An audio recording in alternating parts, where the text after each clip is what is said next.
All right, obviously, number one, Notre Dame's a good football team. We saw them a week ago or 2 weeks ago against USC, and they're big, physical, athletic, and I think we came out in the first half, played a solid first half. You're down 17, you miss a field goal, you get two picks defensively, and you thought things were going your way. We didn't move the ball as well as obviously you need to win a football game. Just a lot of plays out there that we missed. And special teams, you start off with a punt return for a touchdown. I think Byron Floyd's as a long snapper, has got a great chance to make a play. He does what we asked him to do, and we didn't clean it up. He didn't get any help. I think we missed a tackle there. I'm not sure exactly who. I know Byron was the first one there, but in the first half you give up 7 points on a punt return. I thought our defense played solid. I think defense was on the field way too long. Another plus 10 minutes in the turnover ratio. And then we turned it over in the second half. And when you throw four interceptions, you muff a punt inside the 5-yard line when you should stop at the 8, trying to make a play, trying to make something happen. It turns the other way, and you give up really 2 touchdowns on special teams today. And again, give them credit, but we didn't make enough plays. Obviously the team's going through a tough situation right now. We're not playing as good. Got a lot of young football players out there, and we'll stick together as a football team. We'll lock back in. We got another great Florida State team coming in, and we got to gather together and get going. Questions? This isn't a great situation your team's going through. Why do you think that is? Well, I mean, when you lose like you lost today, you had a tough one last week. Why is it? I'll go back. I mean, you, as a football coach, you lose a lot of good players a year ago. You think as a coach you're gonna replace them. We obviously haven't. And again, it starts with me. I didn't do a good enough job coaching today, and put it on me. And we got to make plays. So just comes down to making plays and doing a better job coaching. What is it about the road that's been so tough for this team this year? Yeah, it ain't the road. I'm not gonna blame the road. It's not the road at all. It just happens to be what's happened on the road. Christian started off pretty good, and then just some errant passes and some bad decisions, I guess. But it has nothing to do with the road.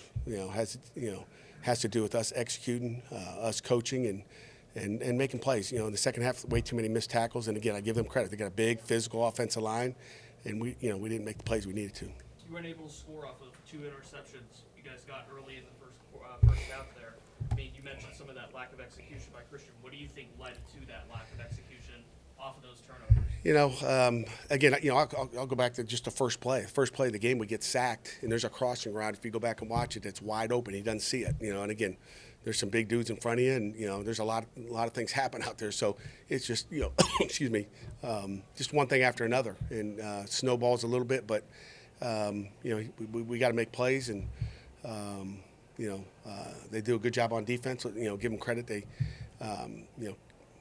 beat down Southern Cal 2 weeks ago. Had an open week, had 2 weeks to prepare for us, and we're fresh. You mentioned the missed tackles a couple of times. It's been a problem earlier in the season. What's got to get better? Yeah, I mean, Estamine is a good back. He's physical. They got they're rotating 3 and 4 backs in there, and give them credit. I mean, a couple times there's some fit problems. We're playing a lot of young linebackers in there as well. I thought we did a good job. I don't know what the rushing stats were at halftime, but we did a good job there, and just either got worn out. We'll see it. I don't think there was a whole lot of adjustments on their side that they did that was different. We just didn't tackle as well. And again, it seems like it's mostly on the edge. I know the first touchdown was a crack replace. The corner didn't get off it fast enough. I'm not sure exactly why. Corner says that he came in and he took the guy, didn't know if it was a crack or he was running a crossing route. And they got us there. We'll see the fit on that, but it's just little things here and there. It's a player here and there, both offensively, defensively, and certainly special teams. Yeah, you talked a lot last year about your frustrations on 4th down with the punt unit. And now this year you've allowed 2 returns for touchdowns. Mm-hmm. What do you think needs to be done to really fix these 4th down problems? Again, the coverage was good, the protection was good all day, and 2 years ago, I guess a year ago, last season, it was more of the punter issues and dropping snaps. We have not done that this year. It's just a different way. But again, our coverage was good. I'll see exactly where the location of the punt was, and the punting wasn't great, but it wasn't awful. It was not the reason. But we got guys there to make a tackle. And it's the same thing on a kickoff return late where we got guys to make a tackle and we overrun the ball and just take some bad angles. And sometimes good players do that to you. So give them credit. Does part of that come with having to play true freshmen, redshirt freshmen, and really just young depth that has to be deployed every week on defense? No doubt about it. I mean, Jordan Bass is getting a lot of reps out there. Biles was out there today. We had a bunch of young linebackers that are playing, and I thought Brandon George played really well today. Was physical and got a nice pick, and we'll see exactly what it was. But we're playing a lot of young guys, and again, nobody cares. That's no excuse. But we got to grow up. We got 4 games to go, and we're gonna come back and work on Florida State. I have a question, actually. I feel like the Pitt offense and the Pitt defense have been playing almost as 2 separate teams, and they haven't been working together. What are you going to tell the whole entire team to start working together as one team? Because it seems like the Pitt defense is going out and putting all their effort in, while the Pitt offense is not utilizing that effort, and I'm sure the Pitt defense is frustrated. So how are you going to get this Pitt team to be one team again? We'll stick together. We are one team. I can promise you that. And those guys are together in there. If you could walk through the locker room and see how they treat each other, and it's not that the offense isn't putting effort in. They're trying. It's a good football team, and they are together. I can promise you that they are together and they will stay together. Coach, what did you make of the number of instances that Christian and some of his receivers seemed to not be in sync, where he was anticipating a route or they were breaking off a different way? What did you make of that? Yeah.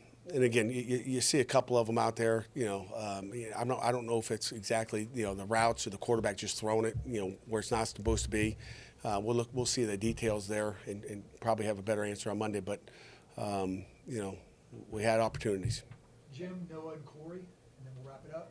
Jim, go ahead. Pat, you often talk about taking what the defense gives you. I think early in the third quarter, you only had about 6 rushing attempts from your running backs. I mean, were you hoping this? Were they taking it away, or did you hope to run it more? Up front, no one's really run the ball too much on them. I mean, they're pretty stout up front. They play man free, and they got some guys up front. We had a starting, new offensive lineman in there with Terrence Enos getting his first start. I think he had 5 plays going into it. So we thought our best chance was to try to throw the ball against them and get first downs that way. And, we tried a little bit of option, and we saw a little bit of the option out there. I think some of you guys maybe saw that on Tuesday in practice. So, it had a little mileage, but running the ball up inside against these guys was not something that you guys would whine if we did that. I think it would have been a big 3-and-out, even bigger 3-and-outs if we would try to run inside. I noticed you had a moment with Sibo after the game on the field before you headed in the locker room. Are you willing to share, what was? Yeah. I love Sibo. Like I love everybody in that locker room. I can tell you that. Like I said to them afterwards, Sibo, we wanted to pull him out of the game. I don't want him getting hurt. See what he would not come out. He said, "I'm going, coach. I'm not coming out." And I just told him, I said, if you'd have got hurt, I'd have whooped you. I probably got my butt whooped, but I just didn't want him to get hurt. It was late in the game, and it was not worth getting him. If he'd have got hurt at the end, I was just shaking my head. I said, Coach Powell, why is he still in there? And he goes, Coach, he won't come out. So I just thanked him for his efforts, and that's who we got. I mean, they're trying hard, and I don't fault their effort. We got to do a better job coaching. We got to find a way to muster some first downs and some touchdowns early. Way too many 3-and-outs, and it's hard to win football games when you don't score. And Nate Yarnell came in, made a couple nice throws. They turned someone loose on a naked. And Carter Johnson had a nice catch, and then was able to find it was a great throw by Nate Yarnell. So it was good him coming in and relief, and just taking Christian. It was great to see Christian, again, team guy, rooting him on as well on the sideline. Corey, get the last one. You mentioned regrouping with Florida State. Does having an opponent as tough as Florida State kind of help you press that fast forward button, so to speak, on getting over this one and then moving on to the next one? I don't know if it matters who we played or who it's going to be. It's certainly, you're going to fast forward because you put the tape on, and I think they whooped someone today real bad too. They got a great football team, so we got to come ready to go. We got to regather. We got to get healthy and fix some bumps and bruises that we got today and come back. And I don't think it would matter who we play. But we certainly got a great Florida State football team coming into Acrisure Stadium. Nate coming in, was that just about him getting reps? It was about getting him reps and just seeing what he's got. Like I told you, he's a good football player, and we've got a lot of faith in him as well. And it's just give him an opportunity to get Christian out of there and let him sit down and watch for a little bit and Christian's not benched. It's just a matter of giving Nate a chance to go in there and show what he's got. Coach, thank you. Thanks, guys.